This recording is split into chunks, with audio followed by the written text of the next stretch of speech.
I show 9 o'clock. Shall we get started? I'll call the Board of Commissioners meeting for March 26th to order. Please join me in the pledge to the flag. I pledge allegiance to the flag of the United States of America and to the republic for which it stands, one nation, under God, indivisible, with liberty and justice for all. We'll continue with the agenda review. Mr. Chair and Commissioners, there is one change to the agenda today under the administrative services. We'd like to add a resolution regarding transportation funding. Okay. I'll move approval of the agenda. Second. Okay. Any discussion? If there's no discussion, all in favor say aye. Aye. Opposed? Agenda is approved. We'll begin with the state of emergency declaration. Mike, would you come forward, please? Morning, Mike. Morning. Morning. Right up here, Mike, if you want. Yeah. Come on. Let Chuck finish this thing. Morning, Mike. Good to see you. Yeah, good to see all of you. Thank you for taking the time. I'd like to just move forward with the state of emergency declaration. I brought it forward on March 20th to the chair and to Bob to move forward because of the flooding in Garden City. What we're looking for with the state of emergency is that the townships can piggyback off of our state of emergency and do any emergency repairs without having to follow the contractual guidelines set in place. So if they have to go over their 25 or 50,000, they can just get somebody in there to fix it without the competitive bidding process. And number two is it starts the ball rolling to move forward. If we meet the threshold of 118,000, it's 117 and some change to do under the state emergency. Under the state process.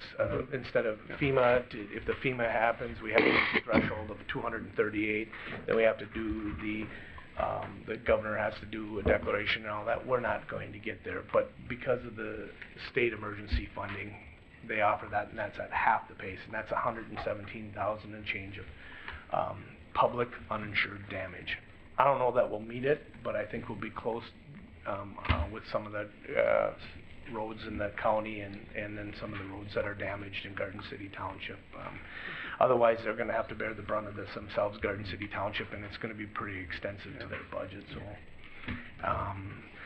all we need is to move forward today to just fully authorize the state of emergency and keep it in place until the process is completed. Move to approve. Second. Okay. Any discussion? I've been around the county. I took a road trip just the other day, and you're right, Garden City Township's in pretty rough shape, and then you get down by the Dodd Ford Bridge and you see the road that was taken out by the river down there, and I'm sure some of the township roads are in really rough shape. You know, this is my 6th event since 2010 for flooding, and this I would have to say is probably one of the toughest ones for me to try to explain to the residents because it's so small. We have 11 to 12 homes affected.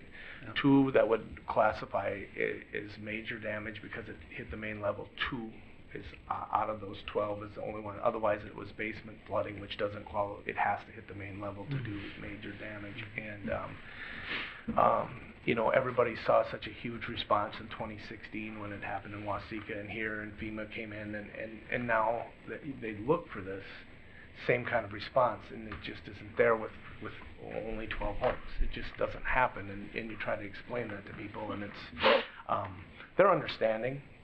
They are, but it just doesn't always resonate as well as it could. Yeah. Okay, we have a motion and a second. Is there any further discussion? If not, all in favor say aye. Aye. Opposed? Resolution is approved. Thank you, Mike. Thanks, Mike. Thanks, Mike. Thanks You for guys your be work. careful out there. Yeah. Okay, we'll continue with the Judicial Ditch 14, Petition for Improvement, preliminary hearing. Morning, Craig and Ryan. Morning. Morning. Morning. Okay. Craig Austenson will cover the legal notices and the DNR report. This is a hearing on a preliminary hearing. It is for not approval of the project. This is just a hearing to have the engineering go forward with what they call the final documentation of the final report. Hearing notices were mailed on March 6, 2019. DNR report was received on February 14th. That was attached. State statute requires that I read the report into the record, so I'll do that now. This is from the Minnesota Department of Natural Resources. It was addressed to myself, Craig Austenson, Blue Earth County Drainage Authority. Subject, preliminary engineering report, Judicial Ditch 14 improvements, Blue Earth County, Minnesota. Dear Mr. Austenson, on behalf of the Director of the Division of Ecological and Water Resources of the Department of Natural Resources, I offer the following comments on the preliminary engineer's report for the project referenced above in accordance with Minnesota Statute 103E.255. Of general concern in all proposed ditch improvements is the cumulative effect of the project may have on downstream water resources, natural resources, and property owners in terms of quantity and quality of water that is received. Project-specific and cumulative impacts from ditch projects can result in downstream flooding, erosion, and a decrease in water quality. For these reasons, we urge careful evaluation of the project to ensure it is consistent with the priority concerns identified in the Blue Earth County Water Management Plan. The water plan includes priorities for improving surface and groundwater quality, agricultural runoff, and impaired waters. The water plan emphasizes the use of best management practices to control erosion and reduce excess nutrients from entering surface waters. During peak flows periods, example, spring runoff. Runoff from agricultural lands can be reduced through the use of cover crops.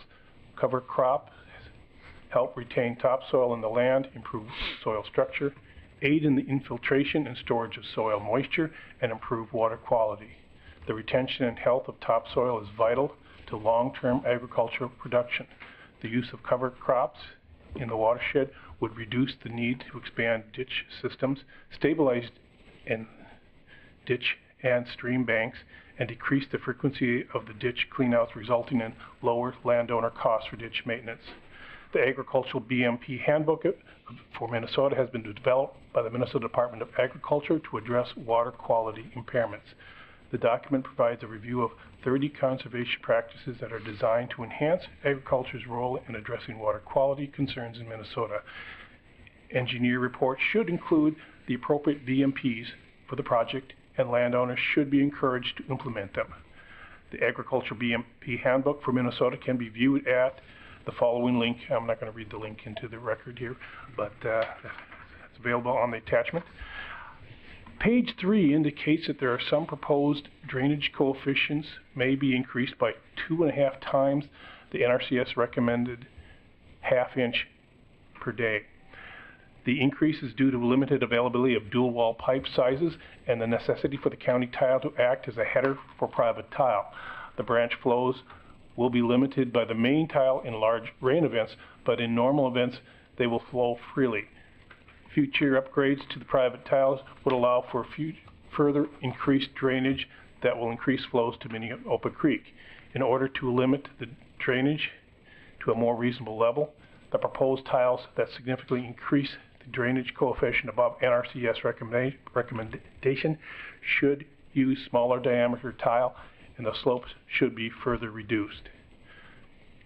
Page 5, storage options, outlines 2 options for storage basins. Option 1 is a 1.75 acre basin that would store water from JD 14 and JD 7. Option 2 is a 1.2 acre basin that would store water for JD 14, while JD 7 would be rerouted around the basin. Our agency supports option 1 as it would reduce the outlet flows for both ditch systems. The reduced outlet flows and sediment retention are consistent with the water plan and would minimize downstream impacts to Minneopa Creek. Minneopa Creek is on the Minnesota Pollution Control Agency impaired waters list, and reducing flows from both ditch systems will limit future impacts. The size and storage of the basin should be reviewed to ensure it is large enough to reduce flows from both ditch systems. Please contact Kevin Mixon, Regional Environmental Assessment Ecologist at 507-359-6073, or email Kevin Mixon at statemn.us if you have any general questions about this letter. Sincerely, Jim Seal, EWR Assistant Regional Manager. And that's it for the jurisdictional documents. Okay, very good. Thank you, Craig. At this time, I'd ask for comments from the petitioner's attorney. I don't see Bruce. Is there any other representative for the petitioners in the audience? Okay, we'll move on to the engineer's report. Mr. Chuck Brandel with ISG will now present the engineer's report. Good morning. Morning. Chuck. Morning, Chuck. For your information, we had a landowner meeting a week ago today and went through the same presentation and got some feedback. And I understand there's been some other feedback recently too. So JD 14, we're at the preliminary hearing. We had a feasibility study that was done approximately a year ago, met with landowners, and they decided to petition a portion of the system for improvement. So JD 14 is in Judson Township. It's about 670 acres. There's about 80 feet of fall throughout the watershed. It's predominantly row crops. The system was originally constructed in 1917. As a lot of your systems are. There's just under 17,000 feet of public tile within that 700 acres. There's a main line in 4 branches, and according to the record that we received, there's no major repairs or improvements that have been done on the system. So JD 14 is shown in red. It's the 600 acres. The purple area is JD 7. They actually both come together and outlet into Minneopa Creek at the same location. So there's they're a little bit tied together because they somewhat share an outlet. We did invite the JD 7 landowners to the informational meeting to discuss some potential ways that the systems could work together if there were needed repairs on JD 7. So JD 14 has an existing 16 and then 14-inch tile, and then it upsizes to a 20-inch tile, and then downsizes back down to a 14 and a 12. The drainage coefficients throughout the watershed are 0.2 down to 0.16. Also in section 15 of Judson Township, the system is very shallow, less than 2 feet of cover in areas, which is problematic from the standpoint of maintaining a 100-year-old tile with less than 2 feet of cover. There is some grade to the system on the eastern end. That's why you have a little bit smaller tile, a larger tile draining into a smaller tile because of the steepness of the grade in that area. So the capacities are all well below 0.3. The petition was to get the capacity of the system up to a 1/2-inch drainage coefficient. There has been some flooding. We have a few pictures. This is a couple weeks ago. This is last summer. This is the outlet near Minneopa Creek last summer. Here are the capacities of the system. So the petition for the project was to improve the main line and branch 3 and 4 to a 1/2-inch drainage coefficient. In the feasibility study, we did look at branch 2 and branch 1, and landowners decided not to include that in the petition. So to get to a 1/2-inch drainage coefficient, the main line would need to be a 24-inch tile up into section 15, and then an 18 under County Road 114, then a 15 all the way to the end of the system, Branch 4 would be a 10-inch, upsize from an 8, and Branch 3 would be going from an 8 to a 10 to get to that half-inch drainage coefficient. We also included an option for storage at the outlet to offset some of the peak flows. Here's a profile of the system near County Road 14. The upper dash line is the existing ground. The double dash line is the existing tile.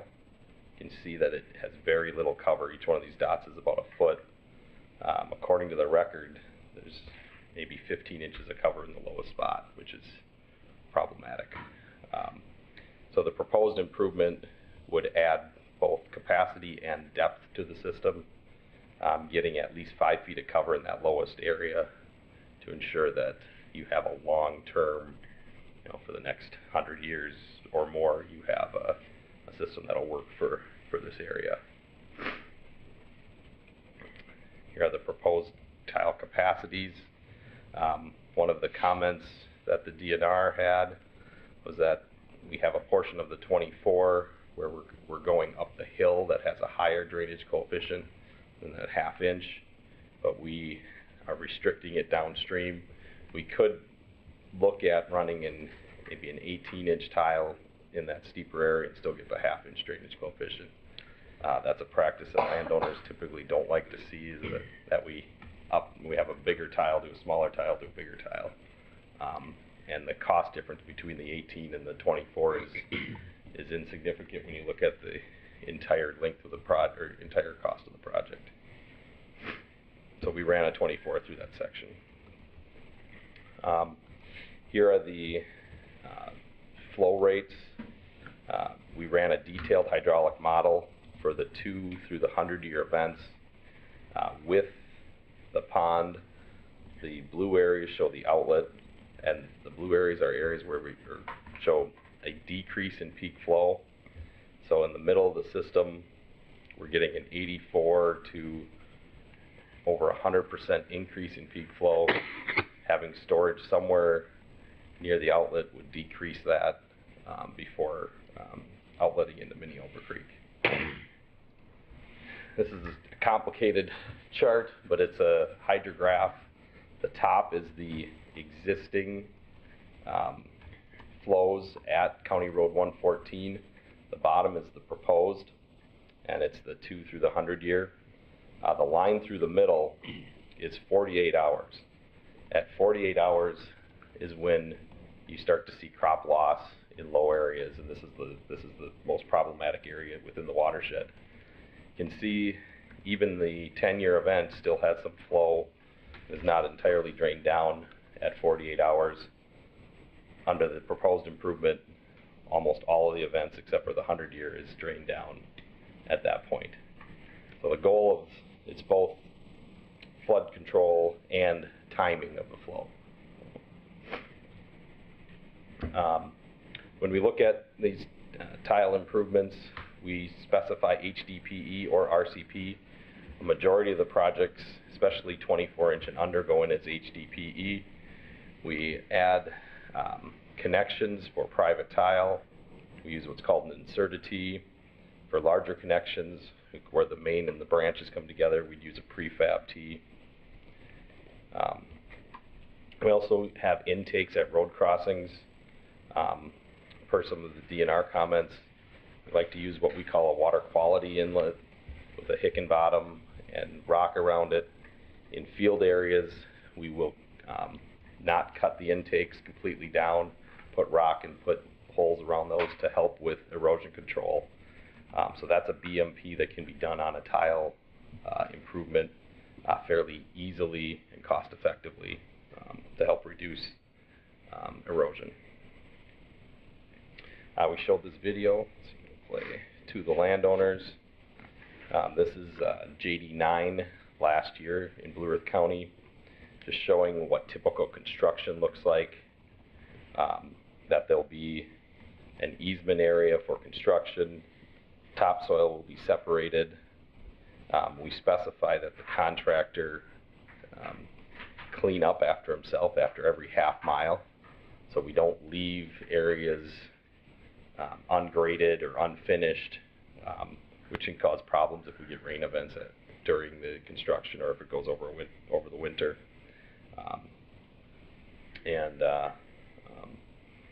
Just how tile would be installed. So I think it's a good practice to show landowners how that there will be a disturbance if this project moves forward. Included in our costs also are temporary damages, 100 feet wide for a construction area. There's no open ditch on this system, so there would be no buffer. If storage is used, there would potentially be some permanent damages. So we did look at two options for storage. One, if we included JD7 with the project and that 1,200 acres, and one without. It'd be a lot more cost effective for the system to work with JD7. We do know that there are some potential repairs and issues on JD7, and I think some landowners have expressed potentially doing something within that watershed. So the two options that we looked at, we picked an area near the outlet. This is County Road 115. So option one, if JD7 were to be combined with JD14, it's approximately 1.75 acre pond. The outlet of JD14 would drain into the pond, and there'd be a pipe through driveway into Minneopa Creek. There are alternatives. We could move the pond to the east side of the road, which is a couple feet lower. It is outside of the watershed. The reason we picked the west side of the road is the road acts somewhat as a dam. There is also an area south of the creek, if we looked at, that could be used for storage also, if instead of this area. Option two, here's the smaller pond.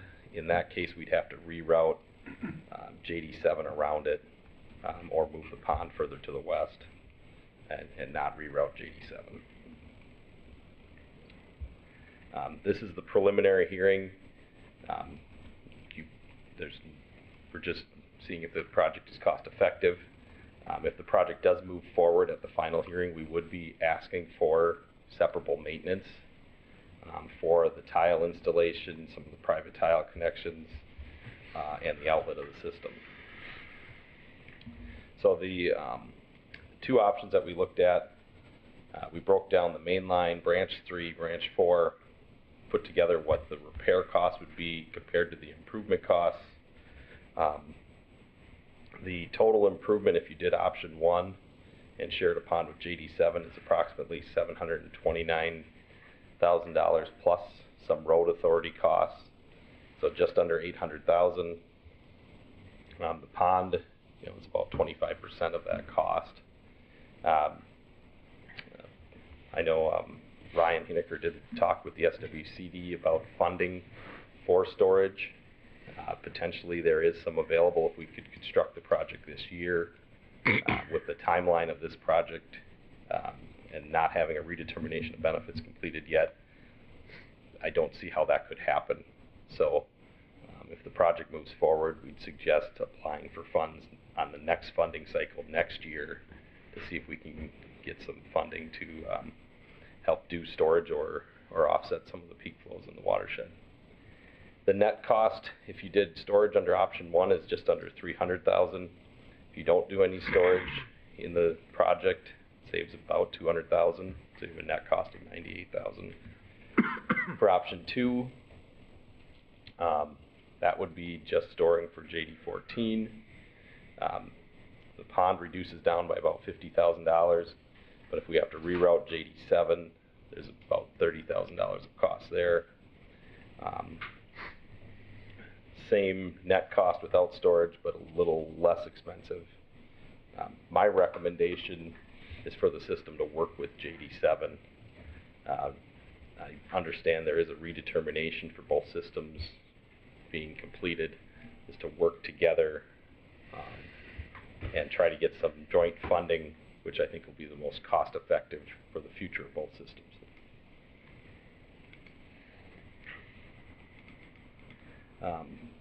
As part of the statute, we have to look at multi-purpose drainage management. I covered some of these items already.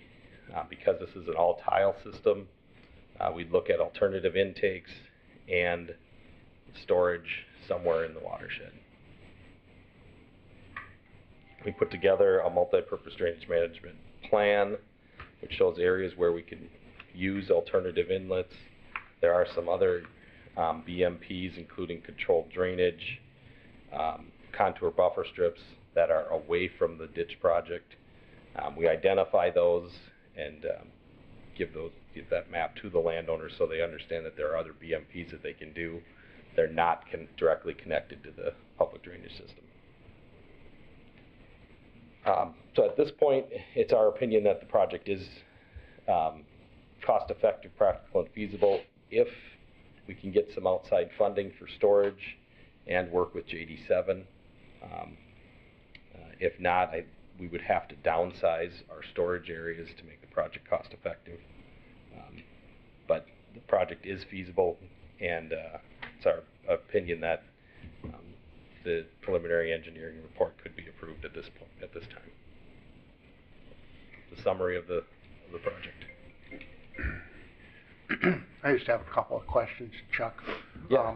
First of all, just a few minutes before the meeting started, I received a call from Larry Furland, who's the landowner where the proposed storage pond is on the initial plans, and he said he was not in favor of having that pond located on his property. How would that affect the project? A couple things we can look at is we could move the storage to the east side of the road. It is a couple feet lower there. We would have to run a culvert or a larger tile through the road. It is a gravel road, so it's not a significant cost. If JD7 moves forward with the project, we could also look and see if there's some storage that could offset in their watershed. And the other alternative would be to do some storage in the upper part of JD14. With the looking at Minneopa Creek does have some flooding issues that I think we're all well aware of. So we would need to just look at an alternative location. I think the first spot we would look at is on the east side of the road. My other question is that what is the threshold of funding that we would need to make this project feasible? I would say if the pond is 150 to 200,000, if we can get 25% of that cost, I think feasible. So somewhere in that ballpark. Not the entire basin, but if we can get $50,000, somewhere in that ballpark. Does anyone else from the board have any questions for Chuck? I don't at this time, Mr. Chair. Okay. At this time, I'll open the public comment portion of the hearing. If you would like to make a comment, please come to the podium and state your name and address for the record. And please limit your comments to 3 minutes. I'd also remind everyone in the audience to please sign in. There's a clipboard on the desk over there. Please sign in even if you don't plan on speaking publicly today. So, are there any comments? Please come to the podium, please. Yep. Mm-hmm. My name is Steve Lloyd, and I reside at 52724 208th Street, Lake Crystal, Judson Township, Section 23. I appreciate the opportunity to talk in front of you all, and my comments are in relationship to my property and Larry Furland and Gerald and Betty Fisher in their absence. I'm not here to question the need of this. What I'm here to ask is the Minneopa Creek itself in the lower part of my property is currently flooded. The road, County Road 115, there's cones on it right now. So my concern is, along with Larry's, is the flow of Minneopa Creek. Is the responsibility of like fallen trees, is that my responsibility within the area of the creek itself? In other words, does the Minneopa Creek need to be widened, or does it need to be deeper? That's just a concern.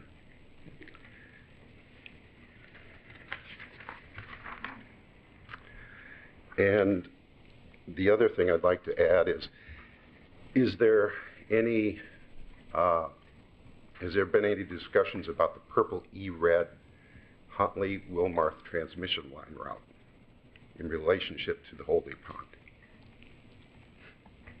That's all my comments. Good. Thank you for your comments. Okay, can you answer that, Chuck? Yeah. Well, Minneopa Creek in this area is not a drainage system, so it's a public water.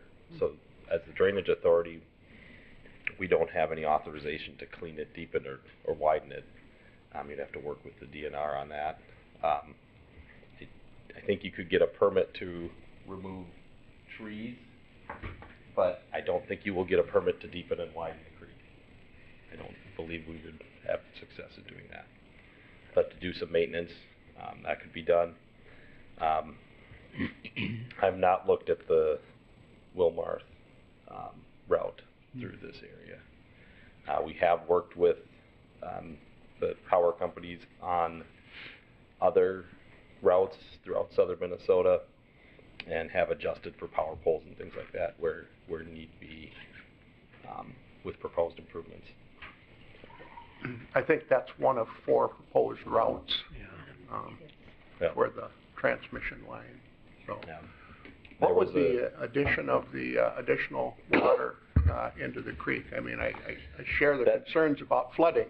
That's why we're looking at storage. That's why we feel we need to look at a storage option, whether it's wherever it's located, that we should have some storage to help to essentially not push a problem, more of a problem onto Minneopa Creek. So, the 2 pond options that we put forward reduced peak flows for all events. So if we can get 1.5 acres to 1.75 acres, we could reduce peak flows, which would help Minneopa Creek in the long run. Okay, thank you. Is there anyone else that would like to comment? Yes, come forward, Greg. Good morning, Greg Michelson from Lake Crystal. Good morning, Greg. As a farmer, I believe in improving drainage. I'm just concerned about this one here. Many parts of the ditch have over a 1/2 inch of draining coefficient already, and the problems are in the upper end that it's the tile were put into peat-type soils that have deteriorated the soil that need to be fixed. There's numerous ways of doing this. In order to establish what is actually needed, unless I missed it in the early part of this morning's discussion that I missed out on last week, we never got an estimated benefit cost of what this project was going to be. We got the cost part of it, not the benefits perceived to compare these two. And those are relied upon what price of corn you're using and many other factors that I'm not aware of yet.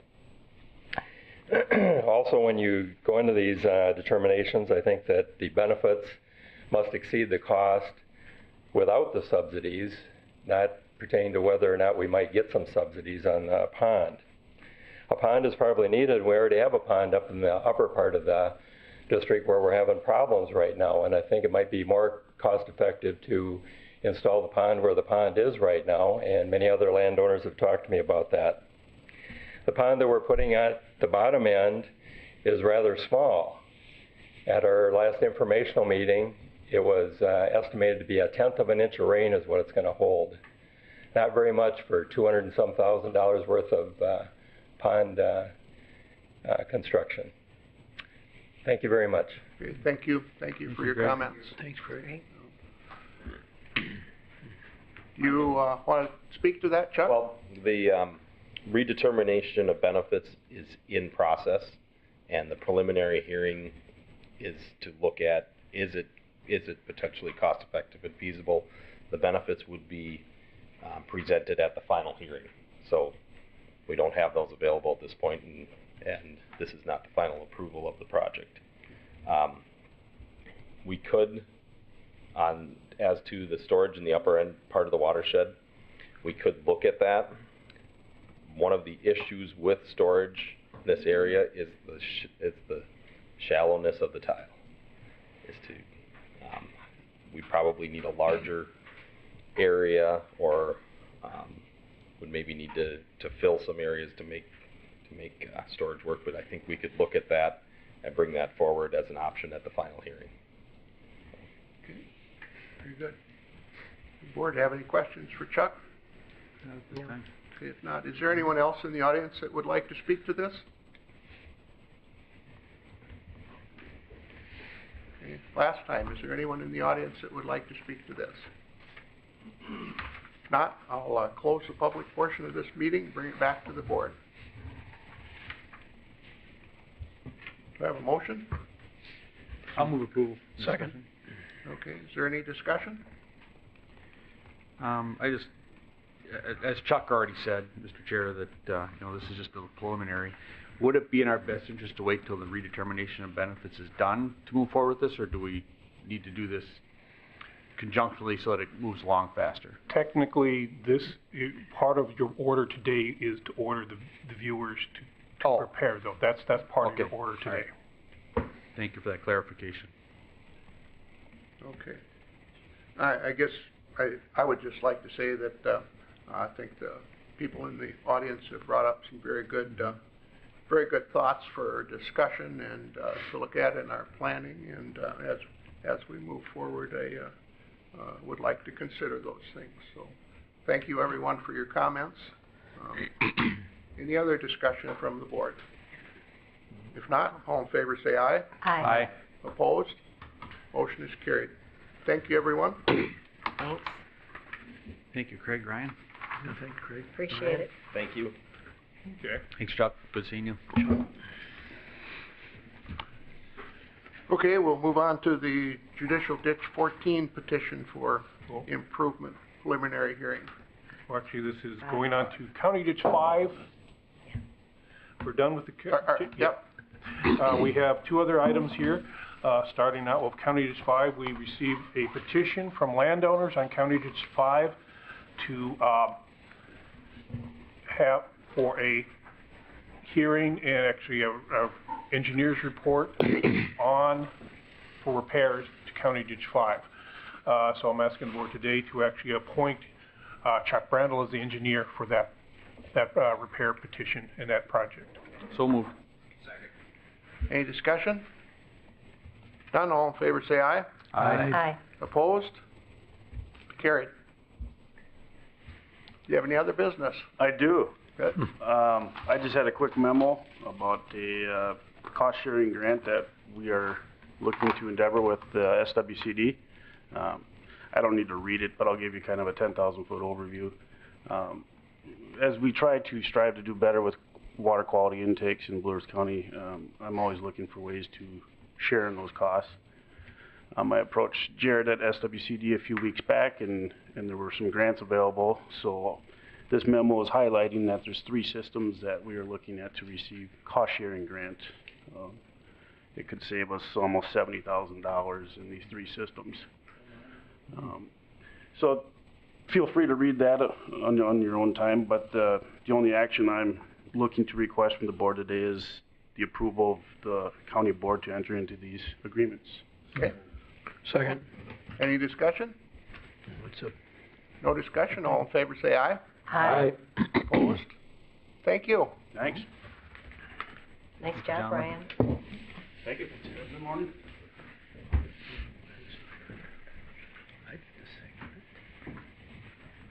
Okay, we'll move on to Phil Clausen, Human Services Director. Morning, Phil. Morning, Phil. Morning, Phil. Hey, Phil. I kind of liked it when we always had, a double show here of people, but it's just It's just your showing. Kind of bland with just Yeah, me. yeah, I mean, the other part was always more, I understand that. that didn't come off right. No, I got it. It was clear. Good morning, Phil. Oh, good morning. Good to see you all. I actually have a fairly brief report compared to some months. Things are slowing down a little bit with contracting. Couple of action items, Mr. Chair, Commissioners, for your attention.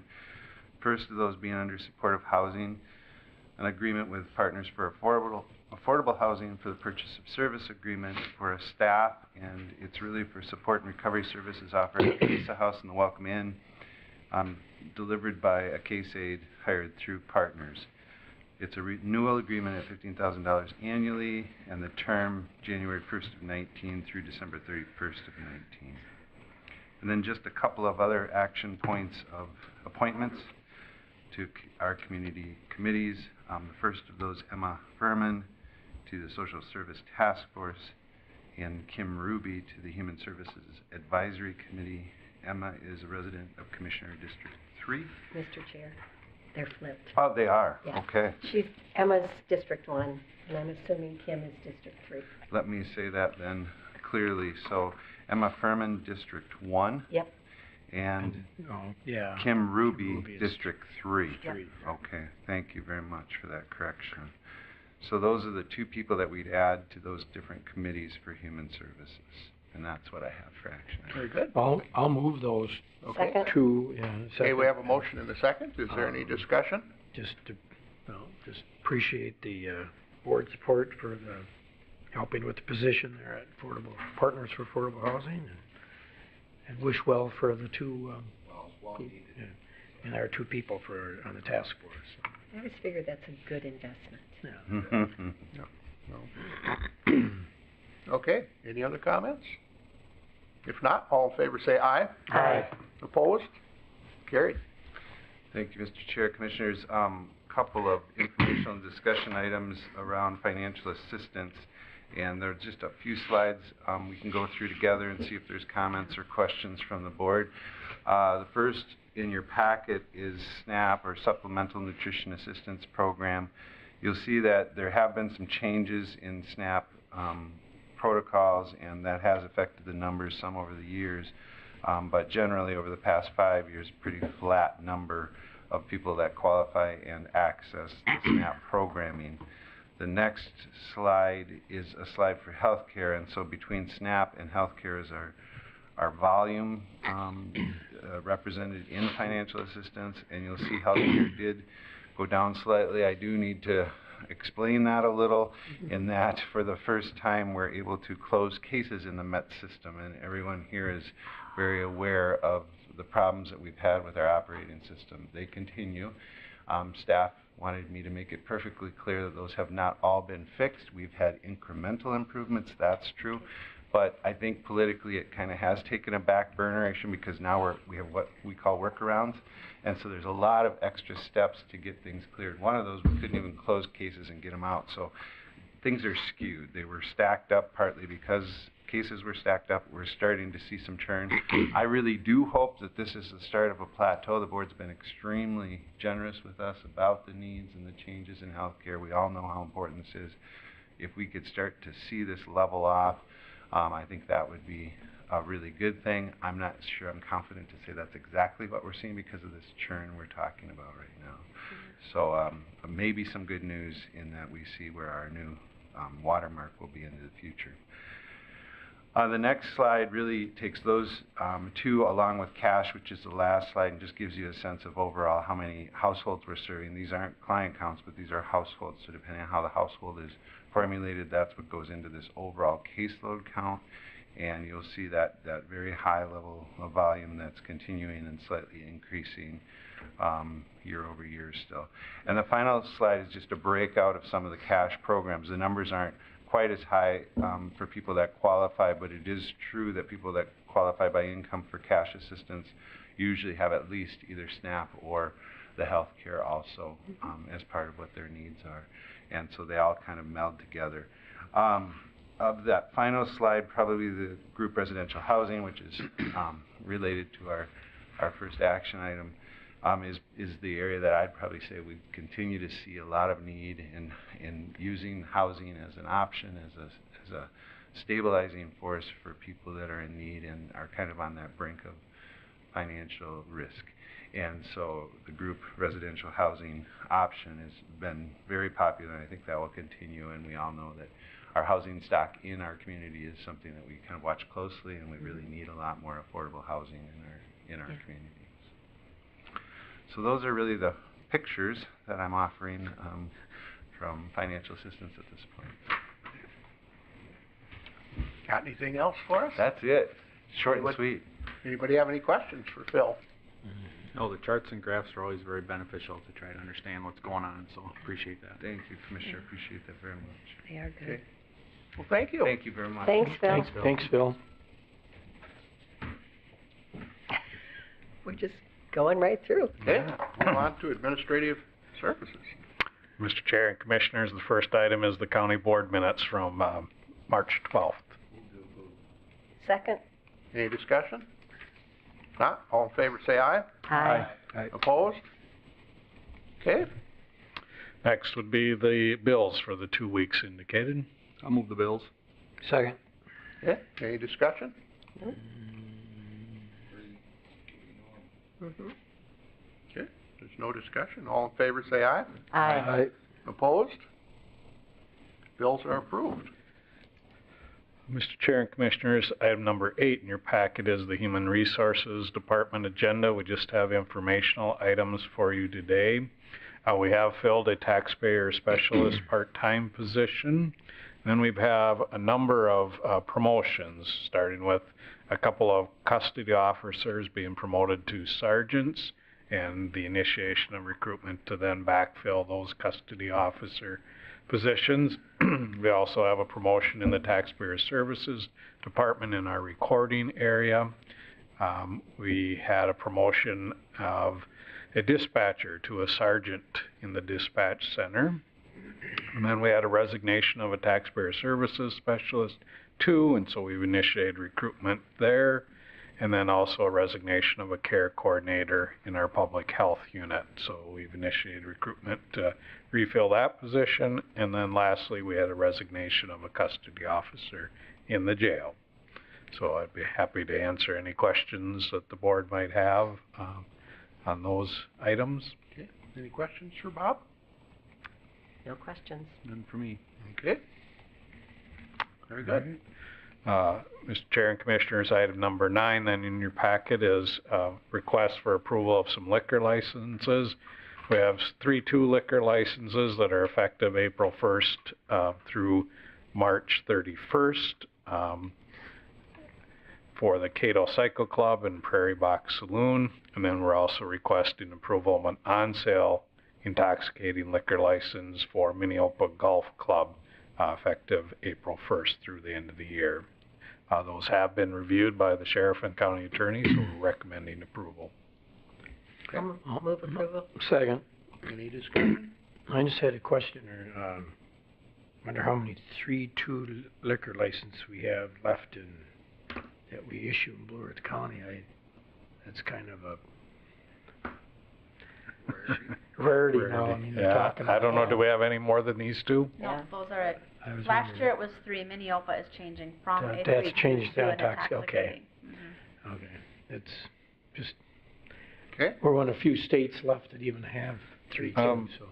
As I'm looking at this memo, Mr. Chair, I'm wondering if we have the dates correct. Are we doing April 1st of 19 through March 31st of 2020? Correct. So we'll just make that adjustment. Okay. I'll take the estimate, or the motion as corrected. Mm-hmm. Second. Okay, sounds good. Any further discussion? Not, all in favor say aye. Aye. Opposed? They're approved. Item number 10 in your packet is a request from the Regional Extension Director to appoint Ms. Beverly Annis to the County Extension Committee, and so we're recommending board approval of that appointment. I'll move approval. Okay, we have a motion and a second. Is there any discussion? If not, all in favor say aye. Aye. Opposed? Then we modified the agenda to include a resolution that was placed at your seats recommending approval of this resolution. I'll read bits of the resolution. Whereas Minnesota counties maintain 30,742 miles of county state aid highway roads and 14,140 miles of county roads, totaling over 30% of the state's roadways. And whereas the total annual need is $1.084 billion annually over the next 25 years, just to maintain the current county state aid highway and county road system, not including expansion. And whereas the annual funding gap for counties has resulted in deferring basic maintenance, delaying expansion projects with resulting safety concerns, mounting congestion, and missed economic growth for businesses and commuters. And whereas comprehensive and sustainable transportation solutions should include robust funding for roads, bridges, and transit, and address the varying needs in different parts of the state. And whereas increased funding for Minnesota Highway User Tax Distribution Fund would provide additional stable funds for MnDOT, all 87 counties, all cities with a population of 5,000 or more, and townships across the state. Now therefore be it resolved that the Blue Earth County Board of Commissioners encourages the Minnesota Legislature to pass and the governor to sign a bill that brings adequate funding to Minnesota's statewide transportation system. So, bringing that forward for the board's consideration. Second? Okay, any discussion? This has been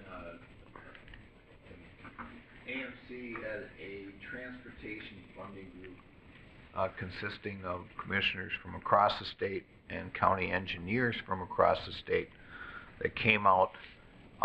We wrote this precisely so that it would not be political.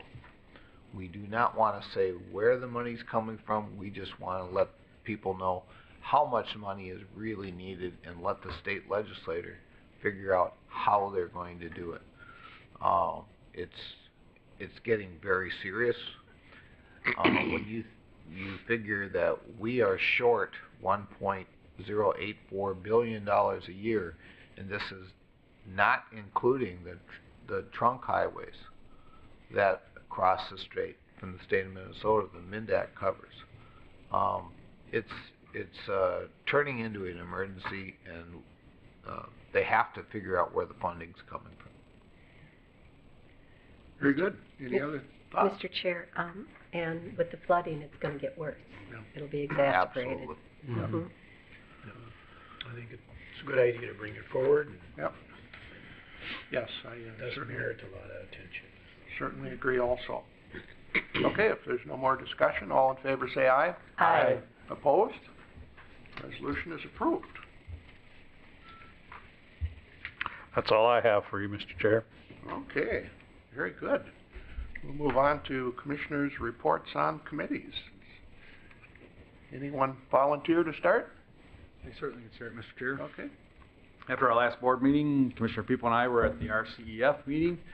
We're trying to get some more funding from the state to help offset some of the costs there. So there's a lot of discussion about how to host the RCEF organization. Right now it's a standalone operation, so there's been some discussion about moving it underneath the South Central Technical College, MSU, under a county. So a lot of discussion going on with that, but nothing resolved at this point, so just a moving target. All hinges on the actual funding, I think, coming forward would be the biggest thing to get dealt with first. After that, we came back here to the boardroom and had our ditch 83 with Waseca County and a couple other ditch meetings that we cleaned up in the afternoon. Pretty non-eventful. I don't think anybody even testified for any of the ditches. They were all pretty well ready to go, so thanks to the staff for having the preliminary meetings. Always makes things much better. Then Mark and I were off to Micah and had a good report there from the staff up there. We got they were kind of in and out because they were obviously over in session and working on that, so we got brief reports from Keith and the rest of the staff. Most of us were at mayor's and clerk's meeting over in Amboy, and someone from the fair came and talked about the fair and encouraging people to come out to the fair. Then after that, I was at the MVAC. We had Congressman Hagedorn come down and toured the MVAC operation, and we had a brief visit with him for about an hour, and he was very polite and listened to us and had a lot of questions for the staff. There's about 4 staff people there that answered his questions. And then right after that, I had South Central Workforce in the same building.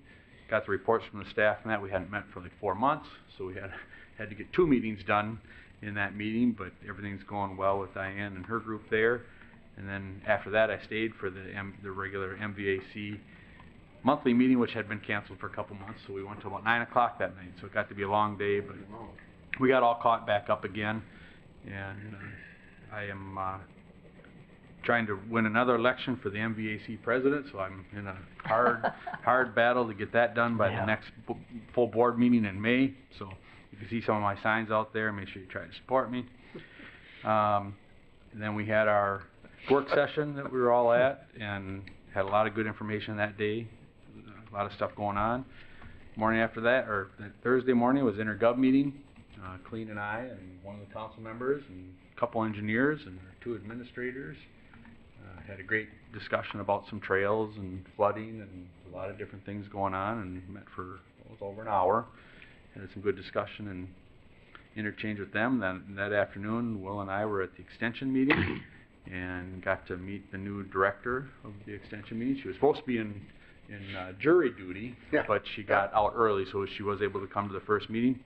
Had a little discussion about our farm family. We got a couple names nominated, so we're going to be reaching out to them to see if they're interested in being considered as a farm family. And then wrapped up that evening at the township officers meeting with Ryan and his presentation on roads, and he did a fine job after his IT problem. But and that brings me up to today, Mr. Chair.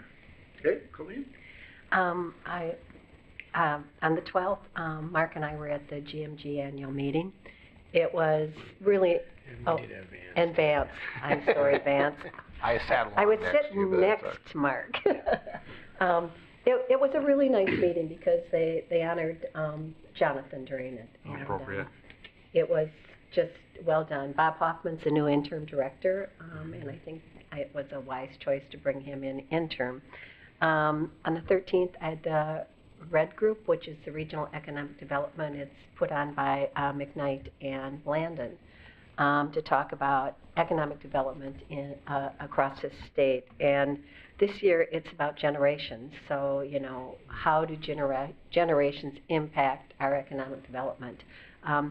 Always an interesting group, and they talked a lot about education and how those personal relationships that youth have with other people, seniors, older people, and parents really makes a difference, and people who maybe aren't their parents.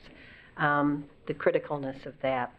13th and 14th, Vance and I were at the transportation conference. It was really interesting. Margaret Anderson Kelleher kicked it off. Then we had for general sessions, the FAST Act, the federal transportation issues, and then the final speaker was about bridging divides, and he was fascinating. Some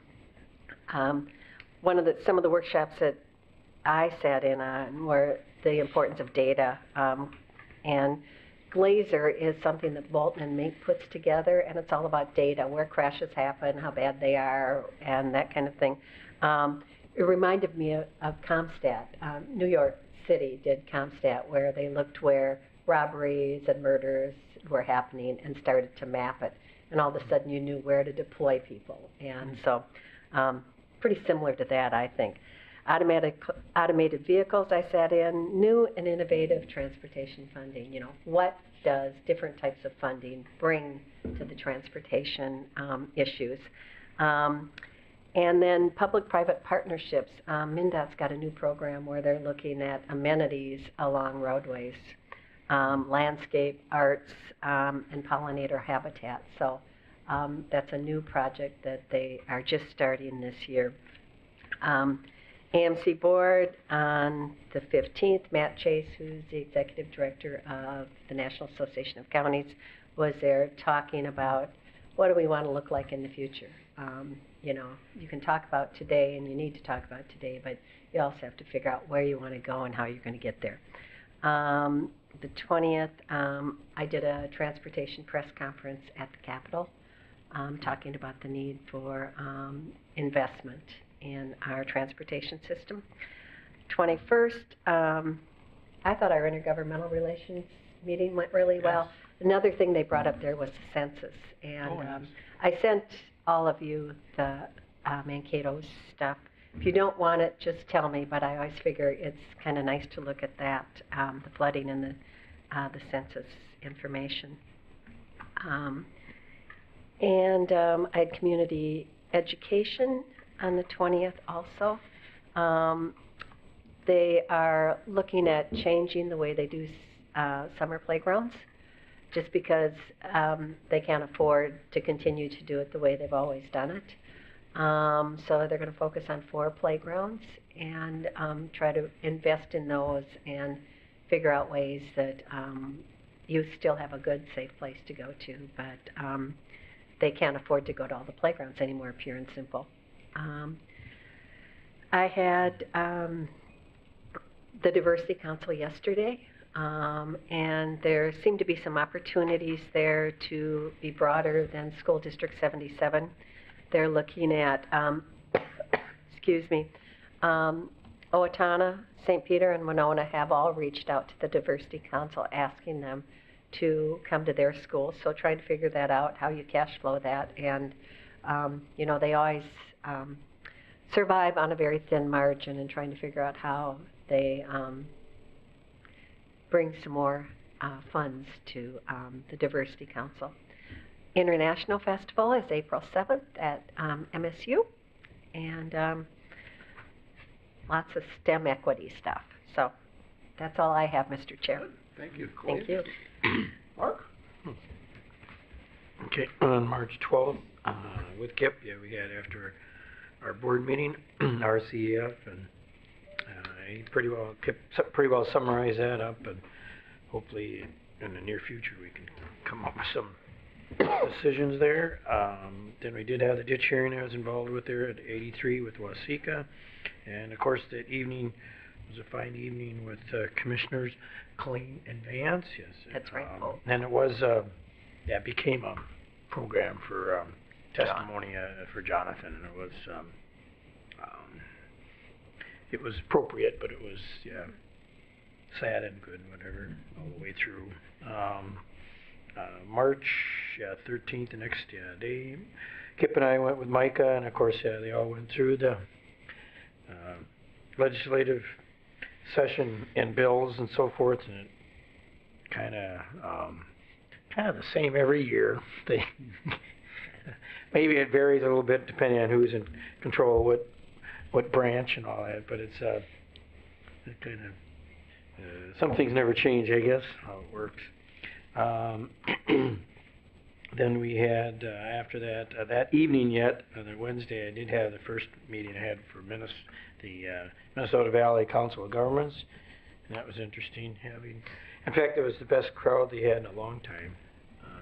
Lot of city council and the small town administrators, and it was and Lori was there, and she did a good job. And of course, City of Mankato, so that was most interesting actually. March 14th then was the mayor and clerks in Amboy, and then March 19th we had a work session, and then the townships on the 21st. And that basically concludes my report, Mr. Chair. Okay, thank you, Mark. Vance? Well, I was blessed to have Colleen in front of me because she said a lot of the stuff that I was going to say. We've already talked to the annual meeting, the GMG annual meeting on the 12th. On the 13th, I showed up for the transportation conference. We, like Margaret Kelleher started it off, and we had an individual that was an expert in computer hacking, and email hacking. It just so happened that we were having issues on our own emails, and both me and Colleen sent it back to Darren Hayter, and it turned out we weren't hacked, but we were what he called spoofed. Yeah. And spoofed. And people were using our names, but there was a different email attached to it, so it wasn't our email. In fact, it was coming from you, Will. Yeah. And so we were swearing at you. Good. But so it was just interesting how that turned out, that we were having that talk. The different breakouts that I went to the automated vehicle breakout. One thing that really hit me is how much broadband has to do with automated vehicles. They are running a fiber from the Twin Cities on 52 all the way down to Rochester just to do a automated vehicle thing. And of course, that has to do with broadband, so the folks on 52 will get broadband, better broadband because of the fiber. Another thing that we can probably use when we're talking broadband and trying to get our rural areas more covered. Another one, I went to the multimodal approach to improve mobility with the MinPass system. We had a talk on the FAST Act, reauthorization on Thursday. We had, I went to the Quarters of Commerce talk. Again, Ellie Krug, who is, she's a transgender that has spoke to a lot of different people. I know I heard her years ago on AMC, and really had had a kind of a rough crowd there with all transportation people, but I think she did a really good job. And then I went to Advancing Transportation Equity and the Greater Minnesota 5-Year Transit Plan. That's what the 2 days of the conference I went to. Again, I went to the Board of Directors meeting on the 15th for AMC. We had our work session on the 19th. On the 20th, myself, Jean Melby Kelly from the city of Mankato, and what's her name, owns the Spinners over in Sandy Oaks, spoke with their leadership group for GMG, and had a very nice talk. Talked about running for local office and what it takes, and what, they all looked at me saying, I must be the expert because I've been doing it for 12 years. But I told them, trust me, there's no expert in this. It's just, everyone is different. But then the next day, March 21st, I had Traverse des Sioux budget hearing, and then a board hearing, and then the township officers meeting that evening. March 25th, yesterday, I had a Transportation Alliance board meeting up in St. Paul. Again, we're looking at the 20-cent gas tax increase that Governor Walz is proposing. Actually, we're sitting in the Transportation Alliance a lot like AMC is. We're not sitting on the left or right. We just know that there's funding needs to be done because it's turning into a situation, with all the potholes, the flooding, all the issues. Transportation needs to be funded, and it's not happening. Hasn't been happening for the last 8 years, and it's about time something is done one way or the other. And then this morning at 7, I had my airport commission meeting. And that's the end. And by the way, we seem to have a new Free Press reporter. Oh wait, he's got his hair cut. I was gonna say. You look really good, Trey. I was saying, who is that guy coming in? I'm so glad that you could read that into official county business. You bet. You bet. It makes a big difference for us. It really does. I see. I'm sure he's impressed, yeah. Well, good, thank you, Vance. Again, a lot of the stuff has been mentioned already. Kit mentioned ditch hearings with Waseca County, mayors and clerks, the work session. After the work session on the 19th, I had landowner meetings for JD 14 and County Ditch 52. In the afternoon, on the 20th, I attended the Watonwan River Watershed Policy Committee meeting in St. James. That process continues to move forward. A lot of good people on that committee. And then Kit mentioned the advisory, 4-H Extension Advisory Board and township officers on the 21st. And then yesterday I was in Slayton for the Rural Minnesota Energy Board meeting. And we had John, the commissioner from Nicollet County, came to check out the meeting, and they're considering joining the group. So we were glad to have him there. And that's my report. So, is there anything else? Okay. That's all I have, Mr. Chair. There's nothing else. I would move to recess to Bradley's on Stadium at 11:30. All right. Second. All in favor? Hi. Opposed? We are recessed. Thank you, Perfect. everyone. Thank you, Will.